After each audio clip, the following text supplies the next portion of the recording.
The first time in Parliament. When some of us are around and overbearing, others hardly get space.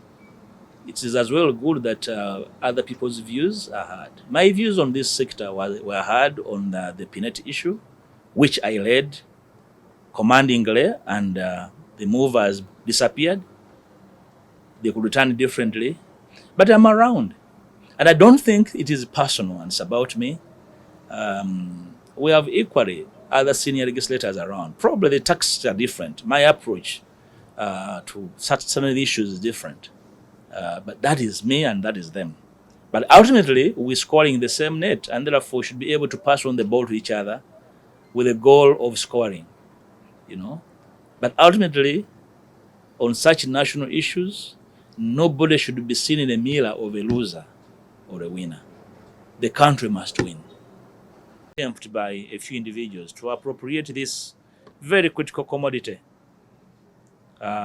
in the hands of a few individuals.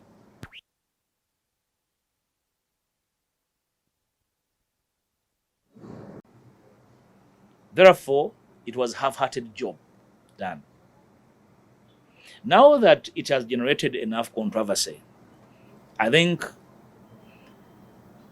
the powers that be need to understand that legislation is done on behalf of the people, in the name of the people. And if the people that represent the public are saying no, and they represent the voices of the people, I want to advise, as a senior legislator, that our rules are very clear. At any one time, a bill can be withdrawn by the mover. I want to strongly advise that this bill can be withdrawn and the rains will continue coming down the skies. Namely, to facilitate and enable adequate stakeholder consultation, such that the movers, the proponents, do not appear as though they have somebody in mind to defeat. One of the dangers we encounter as legislators is that when we are considering particular legislations, we tend to imagine that there will be losers and winners. A facilitative legislation like this one must not emphasize, must not have in sight or in mind losers and winners, but made in the name of the people, for the benefit of the people, and therefore it must have ears from across stakeholders. So a bill can be withdrawn. The Minister of Justice should not feel ashamed to return to his principles and advise a withdrawal of the same. Initially, the President said that he is keen on rationalizing all consuming agencies. But we all know that UCDA is not a consuming agency, it's actually a producer.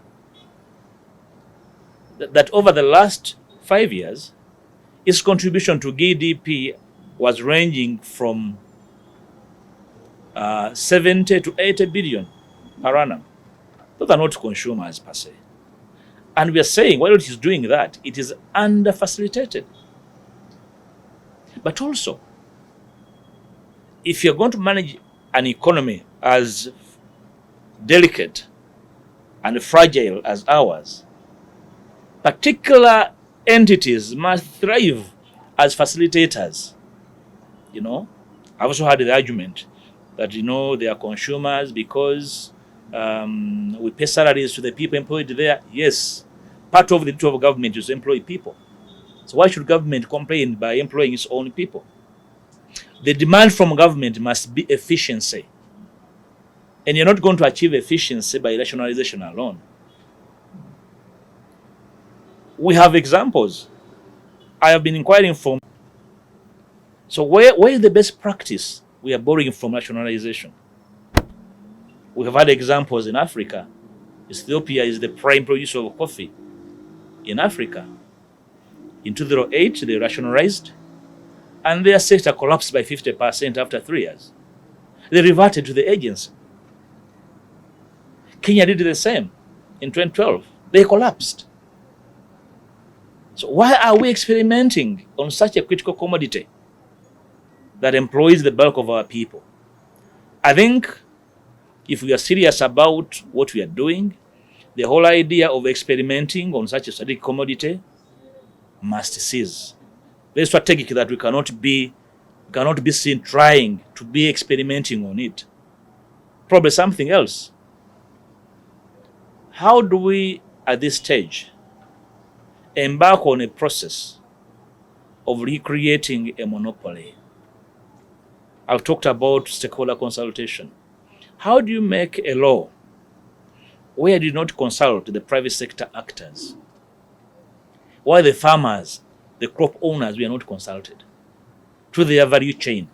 The farmers, the primary societies, the cooperatives, they're everywhere. Where is their voice in this? Coffee does not belong to politicians. The politicians have a duty to regulate it, but in the interest of the people and by consulting with the people. Any other emerging issues like I have heard over the last 2-3 days, including matters relating to what the speaker said or did not say, speak to one serious thing, that we have failed to understand what we're supposed to do, and we're excited about rationalization regardless of the consequences. And I want to invite every citizen to focus. Coffee as the strategic crop is at the nerve center of the key livelihoods of our people. It should never be a divisive thing. And every stakeholder, including members of parliament, the presiding officers in parliament, must roll back their energies to focusing on critical legislation that will benefit our common peoples. The trading of insults across will not help our cause.